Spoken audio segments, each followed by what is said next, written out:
very quickly you get thrown into the fire of like, my competence is low. I don't know what I'm doing. This is much harder than I thought. And my confidence shrinks at the same time. So now I'm sitting at low confidence and low competence. And all of a sudden I've got a pioneer who's expecting me to get this and figure it out very quickly. At the bottom of this hill is this thing called the pit of despair. And the pit of despair is where people go and they check in every day and they fake it and they act like they're doing work, but they have no idea. So they go and fake it with other people like, hey, how long you been down here, Jim? Yeah. Who pushed? Yeah, Jim, man, he's a jerk. And that's where the gossip happens. That's where the frustration happens because they've checked in, they go underground and they fake it till they can make it, but they rarely make it. So what happens then is that pit of despair is called stress behavior. Yeah. It's what happens. So now you have different dynamics. So if let's say you have 5 team members, they're all different personalities. So you're a pioneer, you expect them to figure it out.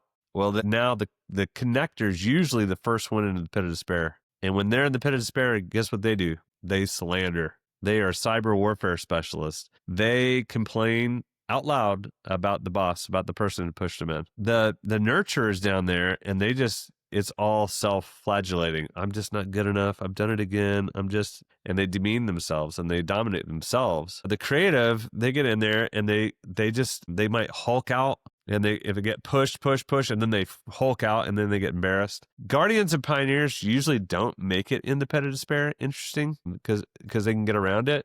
But your job as a leader is to make sure that no one gets in the pit of despair, like avoid it at all costs. So that's this first little section. It's so pivotal. We've got to make sure when we get someone onboarded appropriately and they understand what our expectations are, and we tell them ahead of time, you're going to potentially circle around the pit of despair. Do not go in there. Please, let me help you. I want you to get into your engagement side. I want you to get more confident and more competent. So I'm going to help you through this process, but your tendency is going to end up here. And that's the beauty of the map. If you can tell people to watch out for this pothole, they might just do that.